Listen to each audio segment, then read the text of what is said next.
Na nossa preparação sobre a pauta dessa semana, nós elencamos vários assuntos. E isso vai de as cidades que têm melhor qualidade de vida para se viver no mundo pós-pandemia, e também Bolsonaro, afinal de contas, cai ou não cai, vai ter impeachment, não vai, enfim. Mas não tem como nós iniciarmos esse programa sem, em primeiro lugar, discutir uma situação trágica que caiu no colo, nas costas, na mente, no coração de cada um dos brasileiros. E por isso eu vou chamar já o Cassius Kennedy para falar sobre esse assunto para a gente. Vai lá, Cassius. Olha, eu vou falar para vocês que eu sou o chato da história, né? Basicamente, minhas redes sociais são utilizadas para falar sobre causa negra no Brasil. Minhas aulas, quase sempre eu trago esse tema e eu procuro o máximo possível não encher o saco dos meus amigos falando sobre isso, mas acaba que não tem como, me incomoda demais, enfim. É algo que eu vivo, é algo que eu estudo, e mais uma vez a gente tem que falar de uma pessoa negra, dessa vez uma garota de 24 anos, grávida, assassinada em razão de enfrentamento entre, enfim, policiais e traficantes, bandidos, enfim, o nome que a gente vai dar pouco importa. E, cara, não dá mais, não dá mais. Eu queria que ficasse claro que quando a gente fala que há racismo nessas ações, não é que o soldado João, que o sargento José foi racista. Ah, deixa eu matar um pretinho aqui porque ele foi racista. Não é isso.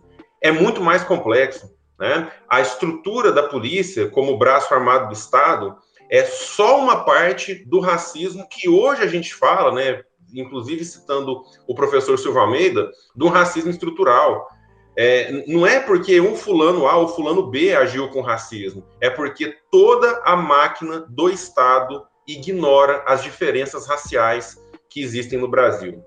Não há qualquer pudor quando o Estado entra numa favela, numa comunidade, independente da cidade, né? A gente vê isso acontecendo demais no Rio de Janeiro, mas acontece em Salvador, acontece em Belo Horizonte, acontece muito em São Paulo. Não há qualquer pudor de chegar atirando. Não há qualquer critério. Escola, no meio da aula, está acontecendo no meio de uma batida. Parece que a polícia não tem inteligência. A gente sabe que tem. A gente sabe que tem inteligência para isso. Mas eles não têm qualquer vergonha de chegar atirando. Aí, as justificativas quase sempre, aquela leitura torta de Maquiavel, que a gente encontrou fuzil, que a gente encontrou drogas, que a gente aprendeu traficante. Como se os fins justificassem os meios. Como se todas essas vidas que foram perdidas no meio de uma ação dessa justificasse qualquer meia dúzia de armas que foram encontradas. Não tem o menor sentido isso aí. Aí a gente vê pessoas humilhadas, inclusive da força policial humilhada, quando a gente lembra daquele caso lá de Alphaville, né? Que é Alphaville, mano. Quando você vê um cara branco de classe média alta falando, você não pisa aqui não, porque aqui não é a favela, porque aqui não é os pretinhos que você mata lá. Então, assim, até quando, cara? Até quando que a gente vai ver? E dói, cara. Sabe por que dói? Dói porque são crianças que morrem, são jovens que morrem, sabe? São pessoas que têm uma vida inteira pela frente. E a gente naturaliza, inclusive, aquela expressão que ficou conhecida por conta de música, né? Que a carne negra é a carne mais barata. Cara, a gente já falou tanto isso, já banalizou até essa expressão, mas não tem nada mais certeiro do que falar que as vidas negras valem menos, sabe? Quando eu pego o nome do movimento, Xandinho e Thiago, quando eu pego o nome do movimento Black Lives Matter, agora olhando lá para os Estados Unidos, que eles estão falando que vidas negras importam, gente, eles estão pedindo o mínimo. Eles estão pedindo o mínimo, eles estão pedindo para não morrer, sabe? É o pedido mais conservador que pode existir na sociedade, que é pedir o direito a manter a vida. Quer dizer, no século XVIII já haviam decretado que o direito à vida, à propriedade, à liberdade era básico. Até hoje, os negros não conseguiram alcançar esse estatuto mais básico da sociedade, que é o direito à vida.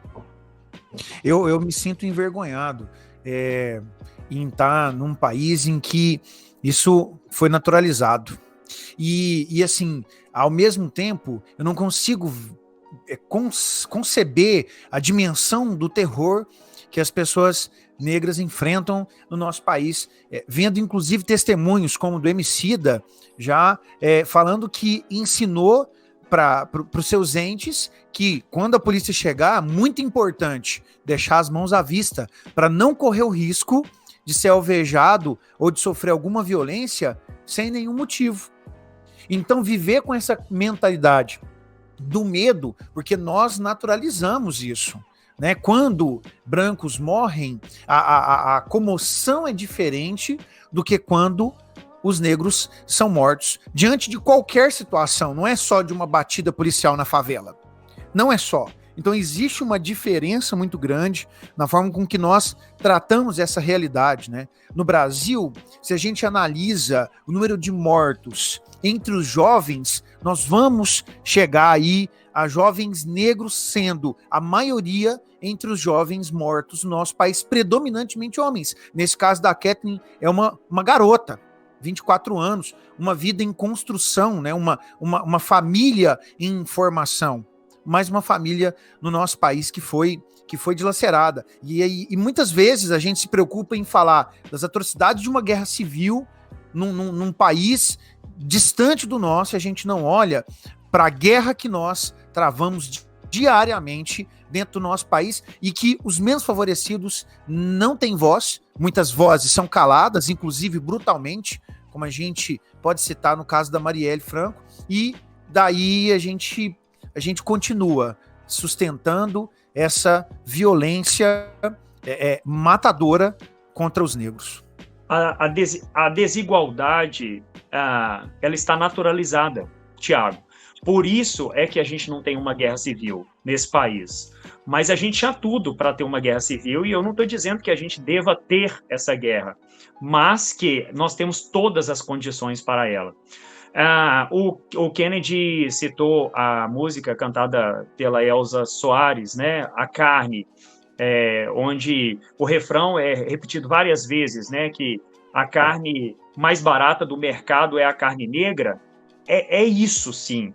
E você disse assim que não sei se você chegou a dizer isso, que nós não temos tanta sensibilidade assim quando nós, sociedade, porque o racismo é estrutural e ele não precisa ser voluntário, né?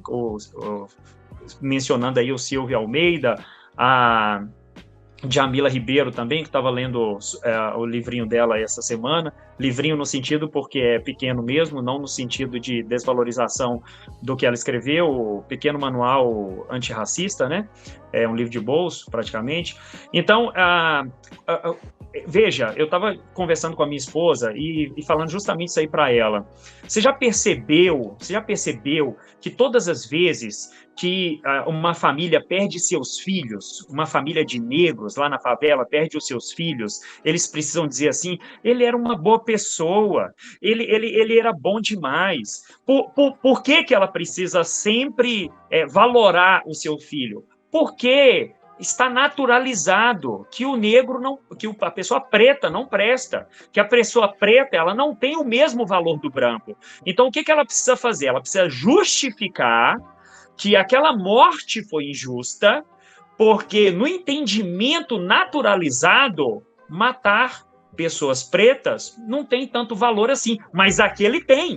Então, por isso, os pais sempre precisam interferir, dizendo, as observações são sempre essas. Ele era um bom menino, ele era uma boa menina, ele fazia isso para mim, ele me ajudava. Quer dizer, pode matar, mas não esse, porque esse aqui, ele tinha valor.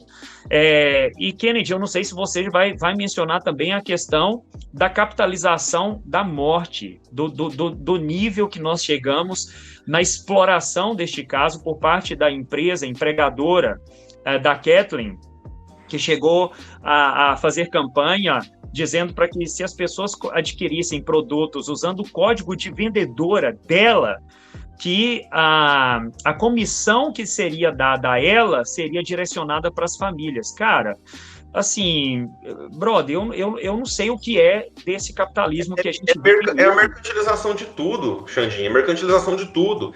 No ano passado a gente teve o cara que morreu no Carrefour e o negócio começou tocando, vendendo, normal, não para, por conta da morte de uma pessoa, não. Além de uma tentativa vã, no meu entendimento, de engajamento de quem não tem condição de se engajar. Outro caso, o caso lá do Daniel Alves, quando jogaram a banana para ele, ele comeu a banana, imediatamente o Luciano Huck lançou uma campanha Somos Todos Macacos. É nojento, você entendeu? É nojento. Vendendo camiseta Somos Todos Macacos, fazendo referência totalmente torta. É a mercantilização de tudo, é a oportunidade de tudo, entendeu? É horrível, é horrível. Eu nem quero misturar, porque as pessoas que me ouvem já ficam de saco cheio porque eu falo de questão racial. Se eu vou falar de questão racial aliada à questão econômica por trás da exploração que é própria do sistema capitalista, aí pronto, aí ninguém me ouve mais não. Só pode ficar à vontade. Eu acho que, assim, imediatamente, eu acho mais chocante ainda o caso da Kathleen, depois que eu fiquei sabendo que a comissão dela era de 3% na loja, brother. 3%.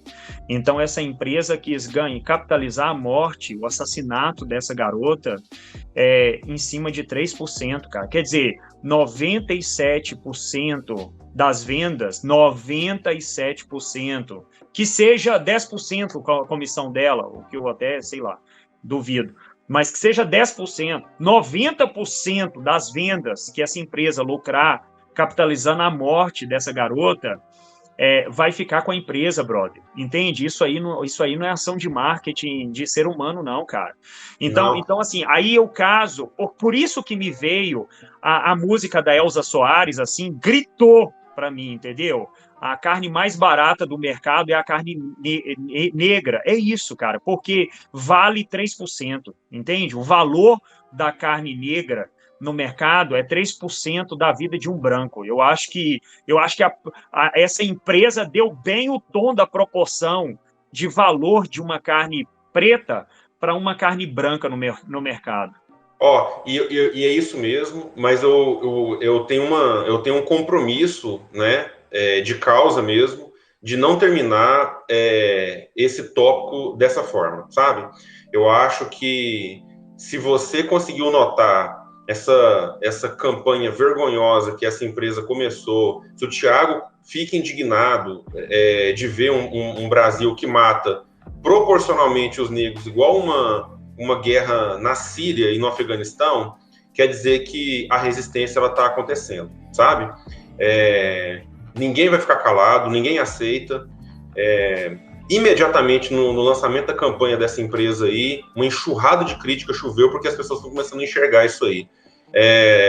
Eu falo na introdução do meu texto de doutorado sobre o caso do assassinato de George Floyd em 2020, quando o Globo News foi fazer a manchete falando sobre racismo com 6 repórteres e comentaristas brancos.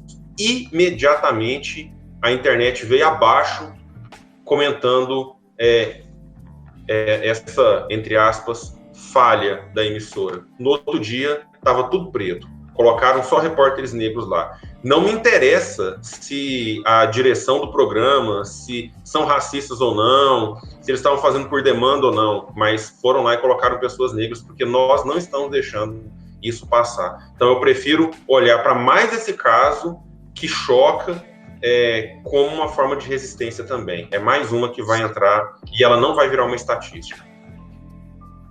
Galera, esse é o Globalizei. Esse foi o Cassius Kennedy que trouxe para nós, no começo do nosso podcast, esse assunto que, diante da nossa pauta, trouxe tanta importância e necessidade de discussão. Mas, Alexandre, eu queria te fazer uma pergunta. O que nós podemos falar sobre o Bolsonaro? Cai ou não cai? Esse impeachment, sai ou não sai? Eu sou o Thiago de Deus e nós estamos na área. Quero te ouvir. Pois é. Thiago, olha só, sendo bastante objetivo, tá? Vamos falar lá. Resultado, eu imagino que quando você pergunta, você deve estar em mente aí com o relatório que vai ser produzido pelo Renan Calheiros, né? Cá entre nós. Meu claro, favorito. Né? Oi, Kennedy. Meu malvado favorito. É o que ele se tornou agora, né? Então você tem o Renan Calheiros, enfim, desculpa, né, gente? Você vai ter o relatório aí da CPI final. Thiago, esse relatório da CPI, ele vai ser encaminhado para 2 pessoas. Ele vai ser encaminhado para o Augusto Aras, que é o Procurador-Geral da República, e vai ser encaminhado para o presidente da Câmara dos Deputados. Quem dá início a um processo de impeachment no Brasil é o presidente da Câmara dos Deputados, que é o Arthur Lira, que é um aliado de primeira linha aí do Bolsonaro. Brother, entende? Eu acho que a gente deve ter chegado na marca dos 200 pedidos de impeachment do Bolsonaro e até agora nada, tá? Em primeiro lugar. Então, esquece o Arthur Lira dando início a esse processo. Em segundo lugar, você tem aí o que eu te disse, né? O relatório também vai ser enviado para o Procurador-Geral da República, que é o chefe do Ministério Público da República, e o responsável por mandar, por exemplo, o Supremo Tribunal Federal abrir processos contra membros, servidores públicos que têm foro privilegiado, tipo deputado, tipo presidente, enfim. Cara, o Augusto Aras, ele tem engavetado questões assim que são chocantes, né? Até mesmo processos que foram abertos aí por conta desses grupos radicais que pedem a volta do AI-5 e tudo, e o Alexandre de Moraes até suspendeu o sigilo liberou, né, tirou o sigilo de vários desses processos aí. Cara, ele não pediu para dar prosseguimento às investigações dessas pessoas, entende? Blinda o presidente constantemente. Então, assim, esquece o Augusto Aras. Nós temos também, a gente precisava de uma pressão dos próprios deputados. Os deputados dependem das emendas que são liberadas pelo Bolsonaro para a campanha do ano que vem. Ano que vem é ano eleitoral, entende? Todos precisam da liberação dessas emendas para mostrar serviços nos seus redutos eleitorais. E, enfim, vou lembrar do último processo de impeachment, que foi o da presidente Dilma, e da figura do vice-presidente, que foi essencial nesse último processo de impeachment. Entende? Assim, se você não vai caçar a chapa, você precisa demais de ter uma ideia do que esse vice vai ser para os deputados, por exemplo, que vão impeachment o presidente. E, brother, você vai trocar quem? O Bolsonaro, que libera verba para esse pessoal, e botar o Mourão lá no lugar dele. Mourão não tem trânsito político, Mourão não é do jogo, entende? Então, assim, meu irmão, você pode torcer pelo impeachment do presidente, mas eu acho que você, entendeu? Pode continuar torcendo, ok, eu acho isso ótimo, mas eu acho que isso não vai acontecer de jeito nenhum. E eu acrescento aí duas coisas. Eu concordo sobre o Mourão ainda, ele não é do jogo, ele nem deve sair como vice do Bolsonaro ano que vem. Não há um descolamento do Bolsonaro com o grande capital, né? Pode parecer que um ou outro rompe, que não quer ir lá, mas na real, a gente está vendo a privatização da Eletrobras avançando, isso é um sinal claríssimo, né, do avanço do interesse do capital. A gente vê que voltamos a exportar bem, e isso pode até sinalizar uma recuperação econômica para o início do ano que vem. E a maior força que teria para poder acabar com o Bolsonaro seria o Lula, né, que apareceu aí agora, elegível até então, sobe nas pesquisas, só que o Lula não está muito afim de impeachment, não. Você já viu falando de impeachment? Ele não fala, não. A parte mais à esquerda dos partidos criticam porque o Lula não fala. O PT e o Lula, eles estão fazendo com que o Bolsonaro se acabe, né? Ele vai se matando, né?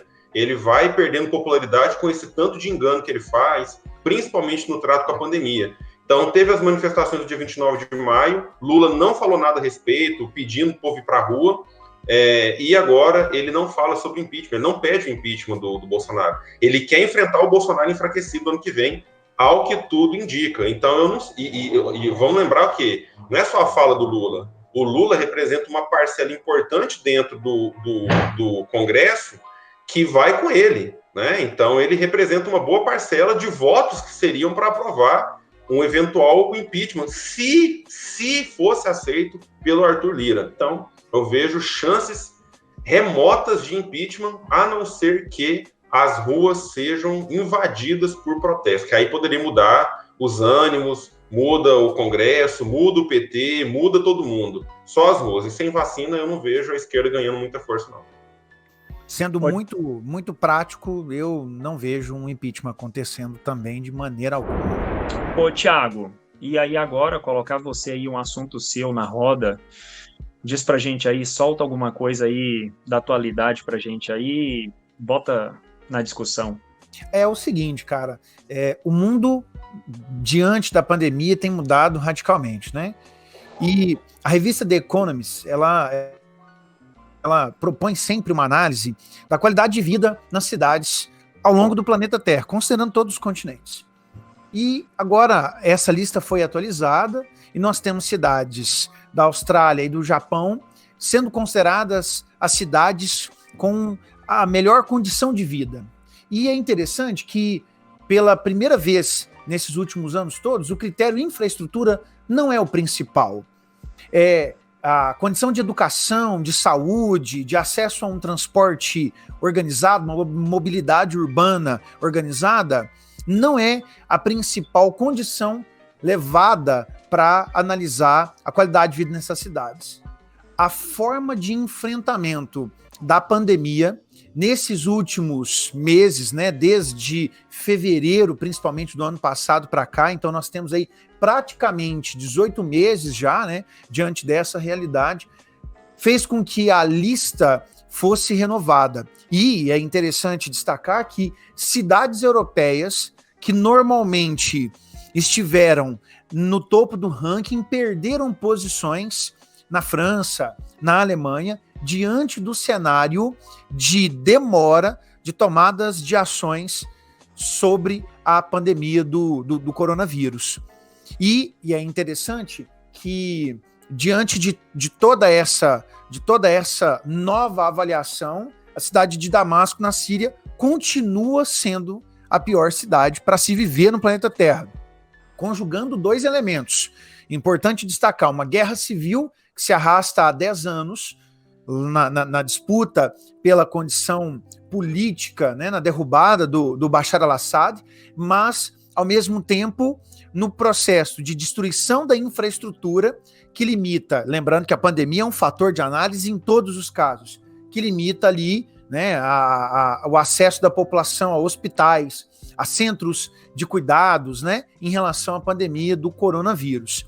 Então, diante dessa realidade, a gente enxerga que as condições de vida, elas têm uma relação direta, intrínseca com a pandemia do coronavírus. E algo que nós discutimos no Globalizei ano passado, num bate-papo com Kleber, professor doutor, historiador, com muita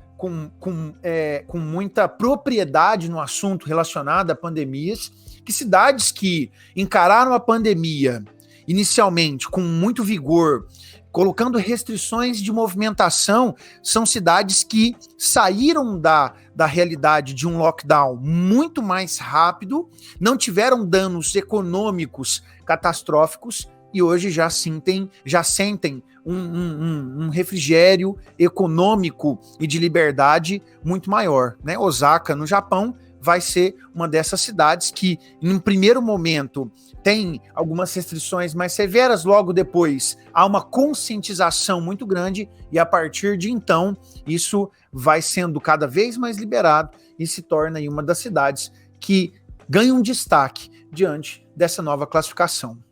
Inclusive no passado, né, o Kleber, quando a gente conversou com ele ano passado, ele falou que quando essas pandemias, bom, nem sempre pandemia, né, mas quando uma causa natural atinge a sociedade, aquelas que melhor lidam são as que mais rápido recuperam e em razão disso a economia volta, a estrutura volta, o povo estuda, o povo viaja e isso tudo muda, né, vai deslocando o eixo turístico, econômico, a referência do mundo, né?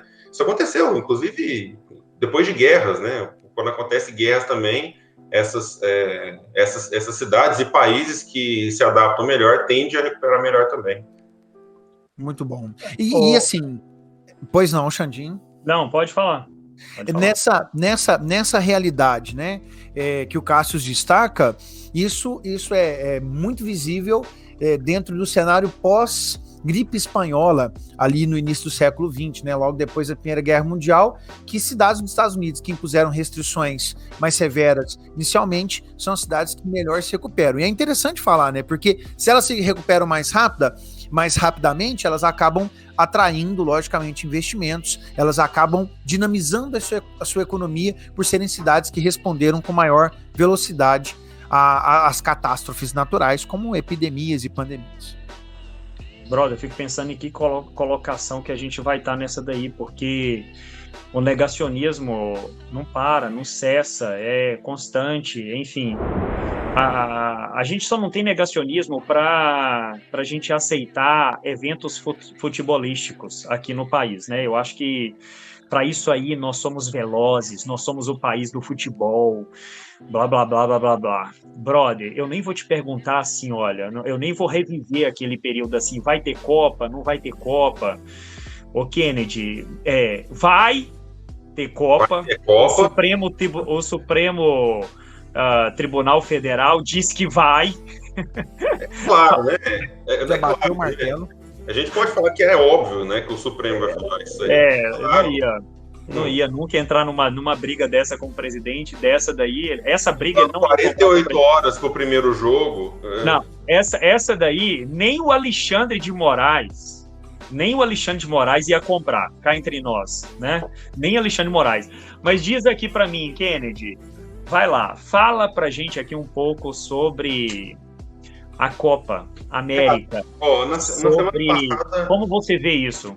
Na semana passada a gente falou que ia ter pano pra manga, né? Havia uma pequena expectativa depois do jogo de terça-feira da seleção, lembrando que é um jogo de outro negócio, né? Tá tendo as eliminatórias da Copa do Mundo e a Copa América é outra coisa. Eu falo porque nem todo mundo assiste futebol. Aliás, nem eu assisto futebol. Eu assisto só jogo do Botafogo, que é totalmente diferente de futebol, né?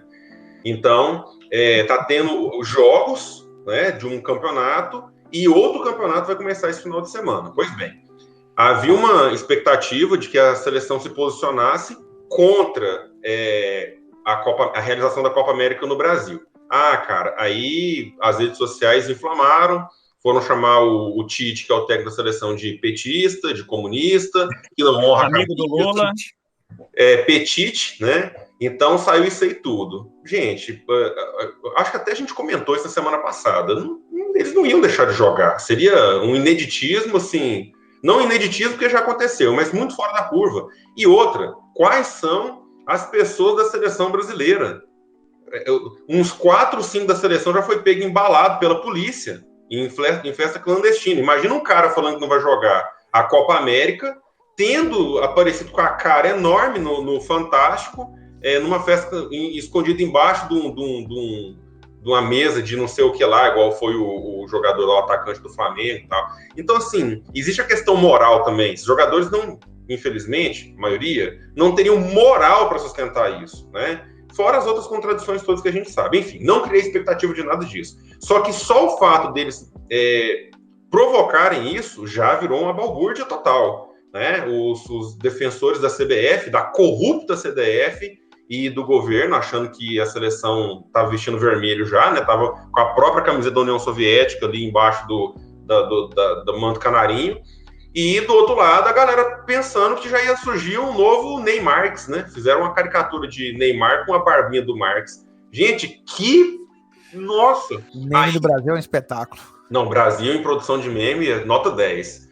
Aí, cara, surgiu a possibilidade da demissão do Tite. Agora, vejam bem, gente, o Tite tá com 6 jogos, 6 vitórias. 6 jogos, 6 vitórias. O cara tem uma campanha muito boa à frente da seleção, mas ele não vai nos embalos do governo. Ele acha que não tem que, o presidente tem que aparecer com taça de seleção brasileira, não. Já cortou na alta o Bolsonaro e aí já pediram a cabeça dele. E aí e para colocar no lugar seria um bolsonarista, né? O Renato Gaúcho, técnico também, famoso, vencedor e tal, e que está alinhado com as políticas bolsonaristas. E aí, gente, a gente lembra de um caso que teve às vésperas da Copa do Mundo 70, em que um técnico também vitorioso, também com 6 vitórias seguidas, 100% de aproveitamento, que era o João Saldanha, ele tinha feito toda a preparação da seleção para a Copa de 70, mas ele não queria escalar os preferidos do presidente, na época, o Emílio Garrastazu Médici. Então, política e futebol caminham juntos, especialmente no Brasil. América do Sul como um todo, mas em particular o Brasil. O que aconteceu com o pobre do João Saldanha, que era botafoguense, inclusive, e comunista. Mérito dele ser comunista, é claro. Então, ele foi demitido porque ele não poderia estar à frente da seleção. E foi escolhido ali um substituto para jogar a Copa de 70. O Dadá Maravilha, que era o preferido ali do Garrastazu Médici, foi para a Copa, nem jogou, nem entrou, mas ficou no banco. Ficou no banco, mas a seleção foi campeã em 70 e, cara, o resto é história, né? Não preciso nem te falar o uso político da Copa de 70, tricampeão, Brasil tricampeão mundial na Copa de 70, embalando aí a política brasileira ali que vivia ali o sucesso, né? O sucesso, entre aspas, da economia, né? Então, essa política ufanista, as propagandas foram embaladas pelo 90 milhões em ação para frente Brasil, salva a seleção. Aliás, fica uma dica aqui. Tem um filme belíssimo que fala sobre o futebol e a ditadura que chama O Ano em que Meus Pais Saíram de Férias. Super recomendação para vocês aí. E eu lembro também, é momento cultural, e eu lembro também que a minha expectativa, eu fiz o vínculo também com a década de 70, na hora que a trupe bolsonarista entrou em campo para defender a realização da Copa, e a imagem do Médici vem imediatamente, né? Hora, né? Aliás, em várias ações desse governo, em vários momentos dessas ações a gente é remetido para o período da ditadura militar, assim, mas é de modo imediato. E aí eu me lembro que o desconforto que alguns trabalhos levantaram isso daí, né, de alguns desses atletas que venceram a Copa de 70, né, no México, retornaram, e o desconforto deles com o encontro do Médici, depois de terem sido recebidos em Brasília. E eu cito aqui o Tostão, que já era um crítico da ditadura militar, e depois ele escreve, né, nas suas memórias e tudo lá, dizendo que se arrependeu de ter ido para Brasília se encontrar com o presidente. Por quê? Porque ele percebeu que foi isso, que eles foram para Brasília porque eles foram usados pelo governo Médici para isso, né? Na verdade, já havia um uso político do Médici com o futebol, porque ele era a imprensa, né, aparelhada pelos militares, já não teve tanta dificuldade de promover essa imagem dele, porque ele gostava de futebol. Exatamente. Então, o Tostão falou assim, olha, eu me arrependo, eu deveria ter me posicionado, porque o discurso todo, que inclusive o Bolsonaro e eu acho que o próprio Mourão chegou a usar esse discurso aí, tem que separar política de esporte, que eles não separam e depois eles pedem para que aquilo seja separado, quando os atletas se manifestam contra o governo.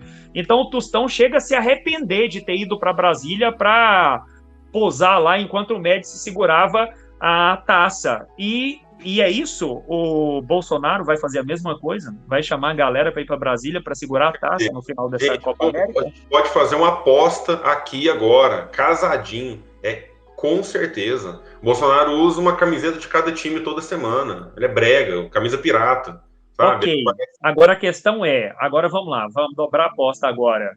Vocês acham que vai ter alguém que vai lavar a alma de Tostão ali naquela seleção e vai dizer não? Ou eles vão dar prosseguimento a esse nível de bravura do Tostão ali? Não vai ter, não. Eu acho que no máximo o Tite comenta que não queria, que não está satisfeito, mas não vai evitar, até porque a Copa do Mundo está chegando. E o Tite, com certeza, quer ser o técnico da Copa do Mundo, com certeza. Vale a pena ver de novo, então? Eu acho que sim. Eu também não acho que vai ter ninguém para poder levantar essa moralzinha aí, não. Não mesmo. Eu queria trazer aqui de novo, né, que é uma coisa que nós já falamos sobre ela aqui, eu acredito, no primeiro cast que nós fizemos, sobre o médico brasileiro que foi preso no Egito no dia 30 de maio, Victor Sorrentino, e chegou no Brasil agora no dia 6 de junho, né? Então, assim, acho que se você vive nesse planeta aí, você deve saber que ele foi preso por ofender uma muçulmana em uma loja, enquanto ela estava mostrando o processo de fabricação do papiro, o papel egípcio, né? E aí ele dizia, enquanto ela demonstrava a produção daquilo ali, como funcionava, ele dizia, filmando ela, ele dizia, elas gostam do bem duro, né? Comprido também fica legal, né? E isso tinha uma plateia ali, né, de pessoas que estavam com ele rindo, né, a beça dessa mulher, dessa situação toda. E ele posta isso no Instagram dele e vários, eu não sei se vocês sabem, mas vários de alguns seguidores ou de algumas pessoas que viram isso no Instagram começaram a repreendê-lo, a criticá-lo pela atitude dele. E qual foi a resposta dele? Eu vi pouco as pessoas comentarem isso. Aí assim, ó, é um médico cidadão de bem, conservador bolsonarista, entende? Então, assim, ó, médico cidadão de bem, conservador bolsonarista, qual que é a atitude dele? Ele começou a falar, vocês são mimizentos demais, e começou a excluir essas pessoas que começaram a criticá-lo. Porque as pessoas estavam dizendo, você está ofendendo essa mulher, é um absurdo, e o discurso era só uma brincadeira, não tem nada a ver, é tudo tranquilo e tudo mais.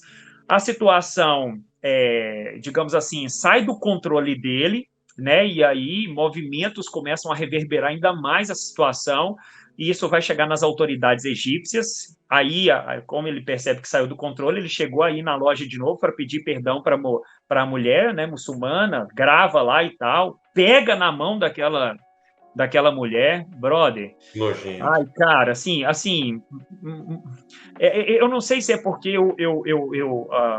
a pesquisa do meu doutorado envolveu, né, vocês sabem disso, eu ir para o sul do Líbano e ficar numa área de muçulmanos xiitas. E assim, cara, mas sem brincadeira, numa boa, mesmo antes, assim, você está indo para um lugar que você não conhece as pessoas, você tem que ler, né? Depois ele disse que foi para lá, que marcou essa viagem 3 dias antes dela acontecer e que nem deu tempo de descobrir um pouco, assim, sobre a cultura. Mas, enfim, cara, sabe, assim, enfim... Difícil assistir todas essas cenas. Agora, o mais difícil disso tudo, que eu quero comentar aqui com vocês e fazer uma reflexão filosófica em cima disso. Filosófica, mas eu acho que é inteligível para todo o público, que é o seguinte: a esposa dele começou a entrar na defesa dele e dizia assim, porque ele vai ser preso no Egito, né, por conta da situação.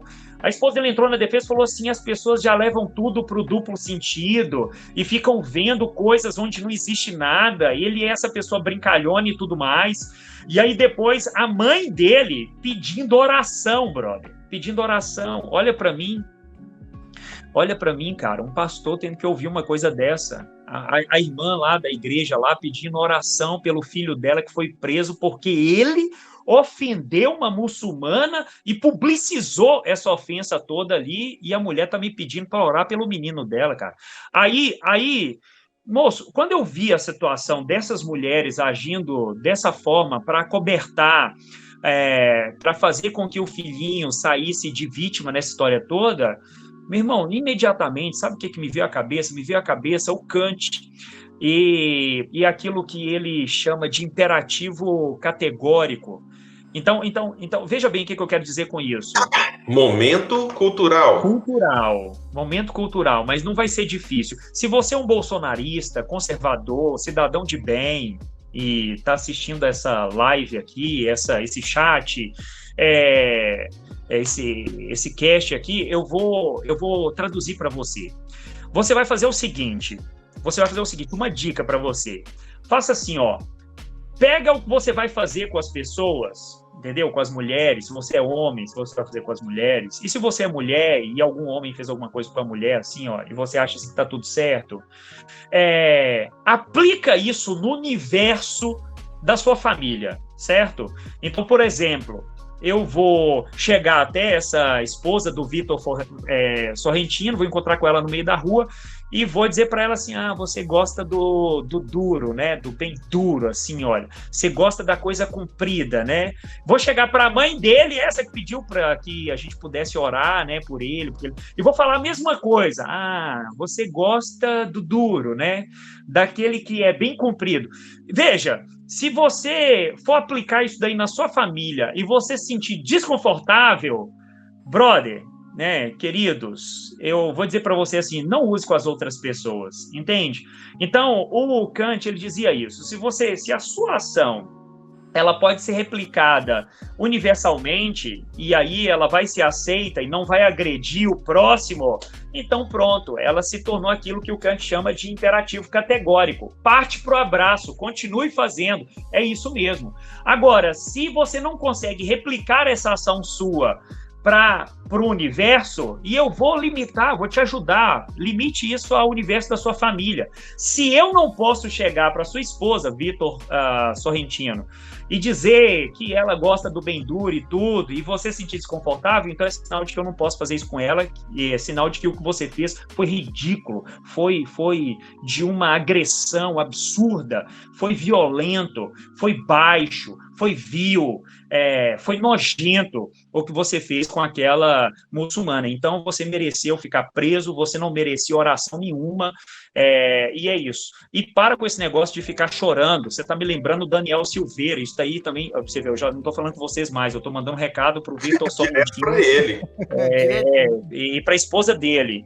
E para com essa de ficar chorando, que isso me lembra o Daniel Silveira, me lembra esse, vou agregar mais um adjetivo, tá? Para o grupo que eu acabei de falar, tá? Se você é um conservador, cidadão de bem, né, bolsonarista e anabolizado, tipo o Daniel Silveira, aquele deputado, que vai lá e parece que vai pisar em cima das pessoas e arrota poder o tempo inteiro, e você é o cara e tudo mais, se você é desses, possivelmente você é um covarde de primeira. Sabe por quê? Porque faz isso com as pessoas. E depois que a polícia bate a porta, o que tem em vocês é o choro e a covardia. É isso. Foi o que aconteceu. Daniel Silveira foi preso. Vocês viram todo, né, a maneira como ele arrotava poder para as pessoas, para as mulheres, foi preso e chorou igual criança, e recente até tem uma outra questão, mas nem vou falar para não estender demais, que eu já estendi aqui. E a outra coisa é o Vitor Sorrentino, agindo da mesma forma, foi preso e agora está chorando. Vocês viram que ele fez uma live na terça-feira agora, e ele chorou, e na live ele chorou porque ele ficou pensando na família dele. Gente, ele humilha uma mulher muçulmana e ele chora porque ele sente a dor que a família dele estava sentindo por ele estar preso lá no Egito. Nossa. Brother, eu não entendo esse cidadão de bem, conservador, bolsonarista, anabolizado brasileiro. DDD, descagem direto para o Daniel Silveira. No seu caso, né? Eu não estou falando para ele, não, Daniel, não me bata, porque, né, enquanto você tem grandes músculos, eu tenho grandes pernas, eu só consigo correr. Meu Deus, a nossa audiência é de 40 pessoas, achando que o Daniel Silveira vai ver isso aqui. Sabe o que é engraçado nisso, cara? Ninguém filmou ele falando com essa mulher. Ninguém, não era uma câmera escondida, não era uma câmera de segurança, não. É ele, é o grupo dele. Mano, é tão naturalizado, esse tipo de comportamento é tão naturalizado que ele não tem a menor vergonha, não tem o menor receio de fazer aquilo. Aí a gente volta lá no nosso primeiro assunto sobre o racismo, né? O tanto que essa coisa está entranhada na sociedade. E talvez nesse caso em particular, né, olhando para o caso das mulheres, não das mulheres árabes, mas das mulheres, seja mais difícil ainda combater porque entra no tom da brincadeira mesmo. O movimento negro já conseguiu superar essa parte, né? Não é piada, não. É racismo. As mulheres ainda não conseguiram tirar isso. E eu quero destacar aqui, não quero fazer o papel de advogado do diabo, mas existe muita opressão também nas mulheres, né? Assim, árabes como um todo, né? Muçulmanas em particular. O coletivo de mulheres se organizou para que isso tivesse algum tipo de providência. Então, foi muito bacana. É isso, né? O que um tipo de feminismo fala que mexeu com todas. Acho isso muito bacana. Acho bacana que isso tenha acontecido no Egito, que não é um país de tradição liberal, aberto, né, com democracia caindo pelas beiradas, sobretudo quando a gente fala de direitos, né, igualdade de gênero. mas é importante falar que muitas mulheres sofrem isso lá também, dos próprios egípcios, né? Mas acho bom que esse modelo de cidadão de bem entenda os limites, né, cara, esses limites dessa bondade que ele tá levando pro mundo aí, cara. Isso aí é nefasto, isso é tóxico, isso é ruim, isso é torpe, isso é nojento, né, cara? No Egito, as mulheres já se organizam há algum tempo, tá? Por esses direitos aí. O que acontece também, a mesma coisa no Líbano, né? Onde eu tive. Então, já há uma organização das mulheres, né? E publicamente, por exemplo, às vezes elas não aparecem publicamente para não sofrerem algum tipo de retaliação, né? Mas elas têm, muito interessante isso, né? Como que já devem ter estudos sobre isso, né? Dentro das várias das vários segmentos do feminismo, o quanto esse feminismo ele vai se adaptar, o quanto as estratégias e os instrumentos utilizados pelo feminismo vai se adaptar para esse tipo de cultura, né? No caso lá no Egito. Então já existe uma organização pelos direitos das mulheres no Egito, né? Então assim isso não começa agora. Enfim, elas não são aquelas que estão aceitando todas as coisas. A gente aceita todo tipo de machismo, mas nós não vamos aceitar o seu. Não é isso, né? Já existe um movimento contra isso lá. Desafio rodada de atualidades, 2 minutos. Desafio rodada de atualidades, 2 minutos. Eu desafio vocês dois a colocar aqui as atualidades. Eu começo. Começa você, então. Então, beleza.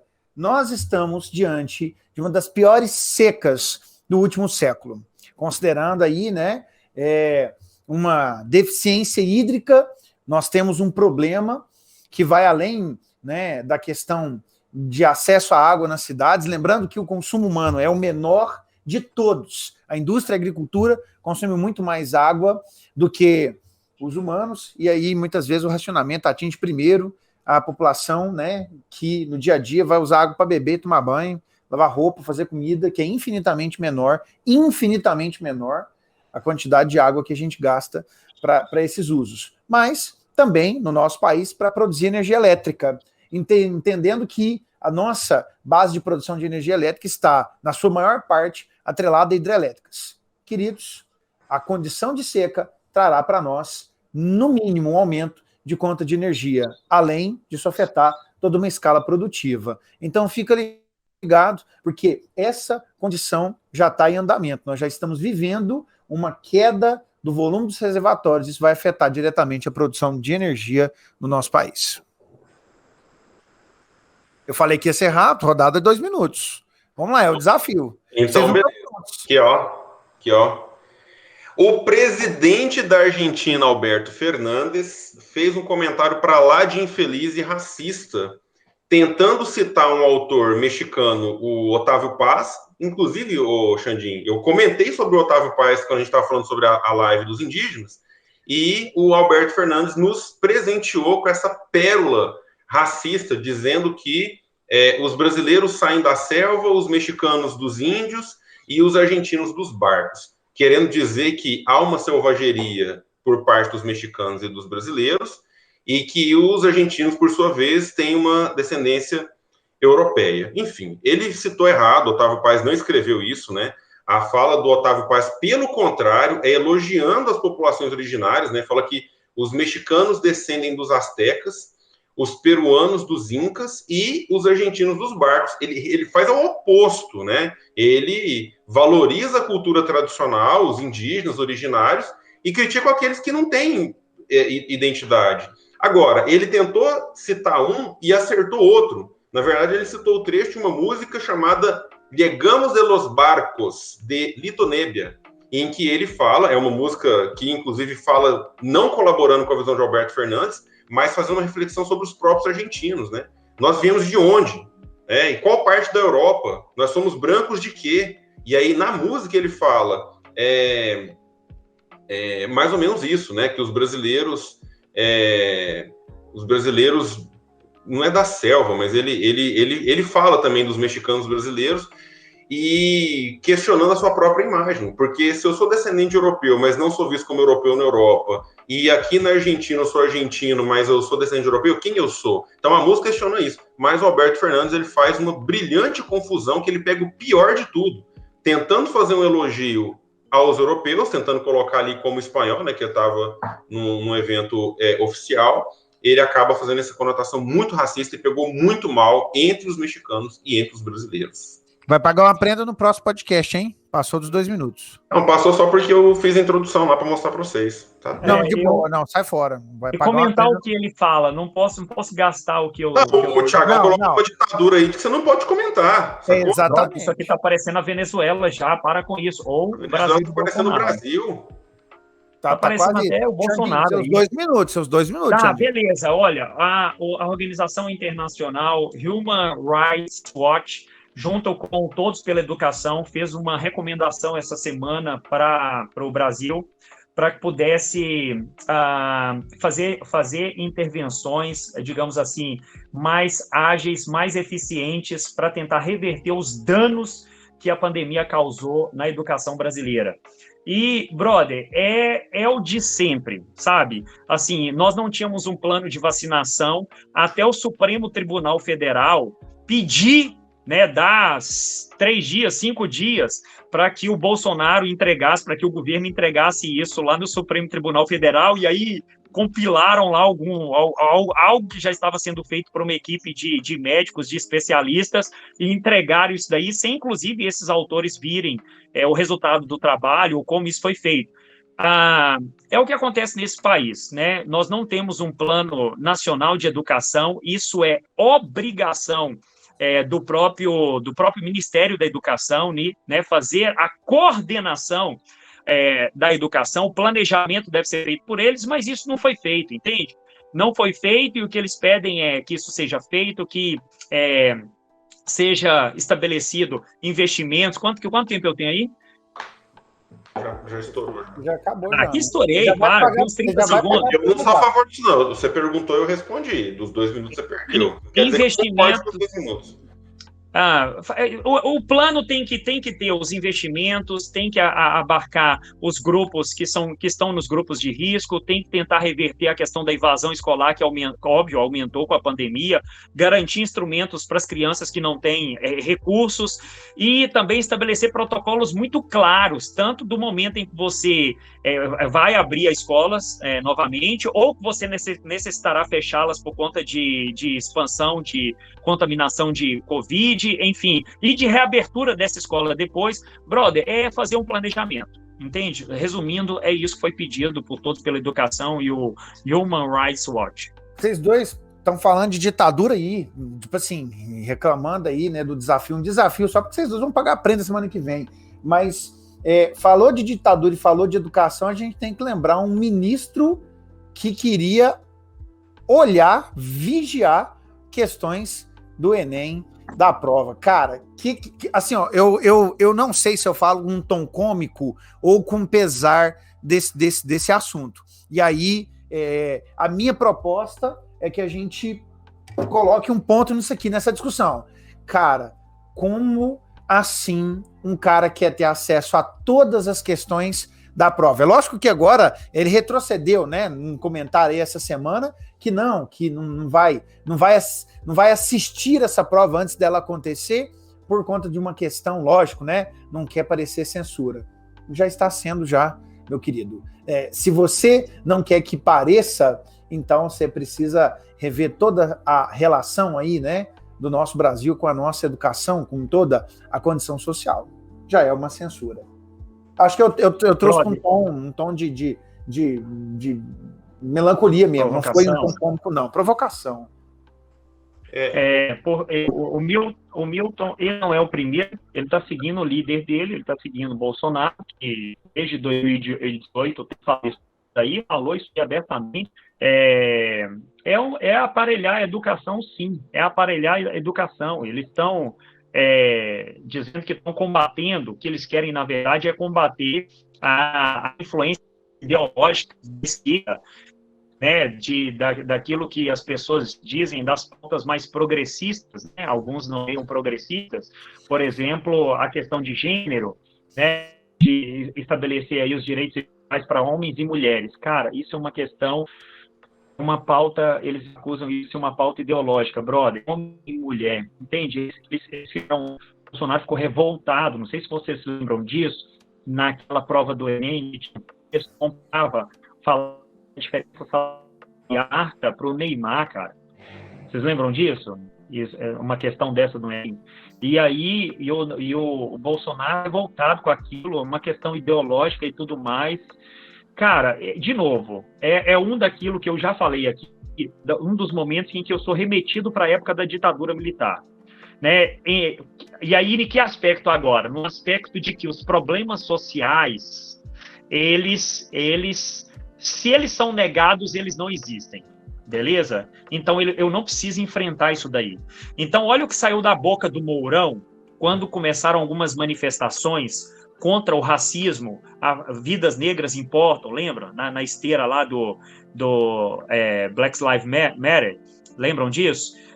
O Mourão disse assim, não existe racismo no Brasil. Brother, esse é o padrão militar no poder, entende? Não existe desigualdade, não existe racismo no Brasil, isso é uma invenção, estão trazendo isso de fora, e aí é a mesma coisa. Não existe desigualdade de gênero no Brasil, não existe, estão querendo falar alguma coisa. Então, assim, olha, eu nego o problema, com isso não preciso enfrentar esse problema. É o padrão militar de resolver os problemas sociais brasileiros, entende? Voltamos para a época da ditadura militar.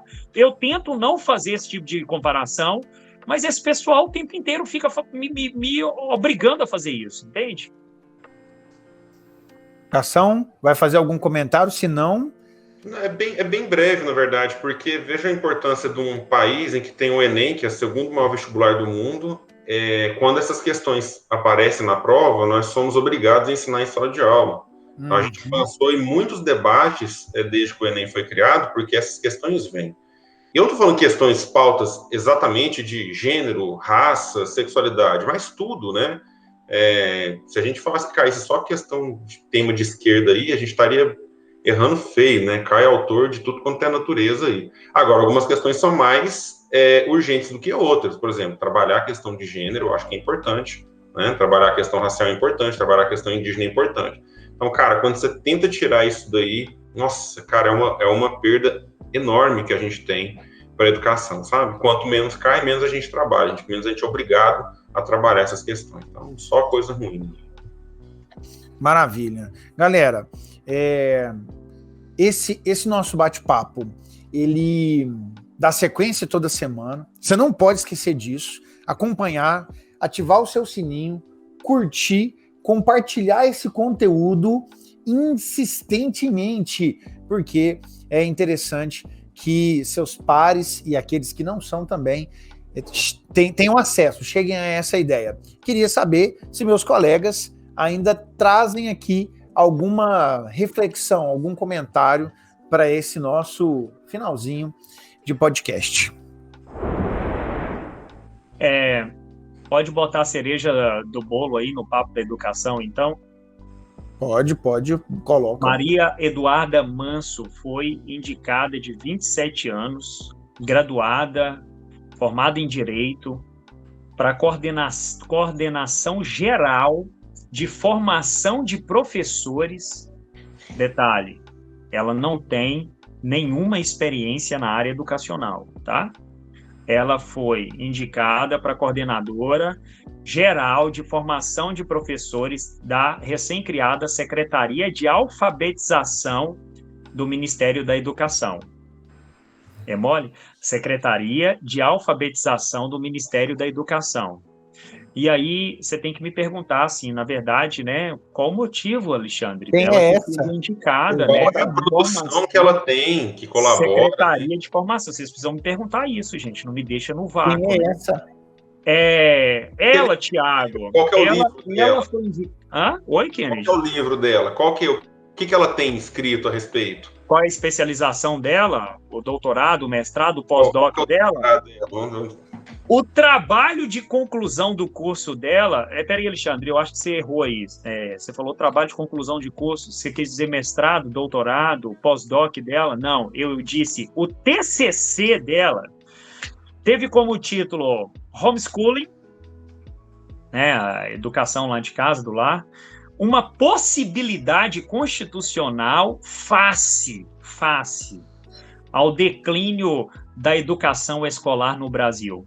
Brother, imagina, né, a educação lá em casa, né, o homeschooling, face o declínio da educação escolar no Brasil. Você sabe o que é isso? Isso é a gente ser lançado para os anos anteriores a 1791, no ano em que, na Revolução Francesa, eles editaram lá e botaram para vigorar a Declaração dos Direitos do Homem e do Cidadão e começaram a garantir alguns direitos, alguns direitos deixaram de ser garantias simplesmente para quem estava no topo da estratosfera da camada social, e eles passaram a promover isso para toda a população, entende?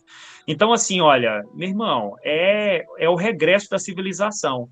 É aquilo assim, olha, quem já tá escrachado no título do TCC dessa menina. Eu vou falar dessa menina, gente, não consigo usar outra expressão. Já está escrachado no TCC dela, face ao declínio da educação escolar no Brasil. Tipo assim, o barco está afundando, libera os ricos, libera quem tem dinheiro para pular fora do barco e para tentar se salvar, e deixa o barco afundar, que é o mesmo raciocínio do libera a vacinação para rico. Se o rico pode pagar, já que está um fracasso, já que não tem plano de vacinação, então a gente libera, o rico pode comprar, ele pula fora do barco e deixa o barco afundar. Então, assim, meu irmão, é esse o governo, entende? É isso aí que a gente tem para hoje. Ela tá gabaritada mesmo, ela podia ser até ministra. Ela só não vai ser a ministra, ou ela não vai chefiar a própria secretaria, né, de alfabetização, porque quem chefia a secretaria de alfabetização, na verdade, é um conterrâneo dela chamado Carlos Francisco Nadalim, e ele chefia essa secretaria de alfabetização. Vocês precisam me perguntar quem é ele, gente. Eu não posso falar. Vocês precisam saber, né? Mas quem é ele? Ele é o quê? Ele é uma pessoa lá com larga experiência, né, na educação escolar e tudo e tal. Não, ele é dono de uma escola chamada Mundo do Balão Mágico, lá na cidade dele, e é isso. Maravilhoso. Maravilhoso. A nossa educação cada vez mais... Ficamos aqui no mundo do balão mágico, então bora pro mundo do balão mágico. Não foi uma cereja, foi um balão que você colocou no topo do eu confundi. Bem maior, inclusive. Galera, olha, um abraço para todos vocês aí, eu me despeço com essas e espero que vocês fiquem bem. E que vocês estejam conosco aqui na próxima semana, onde a gente vai discutir alguns assuntos que foram importantes, né, da semana. Se você estiver só ouvindo esse podcast, compartilhe aí nas suas redes sociais. Se você estiver assistindo, curte aí e considere se inscrever no canal. Um abraço. Maravilha. Salve esse conteúdo, é nóis. Tchau, tchau. Valeu.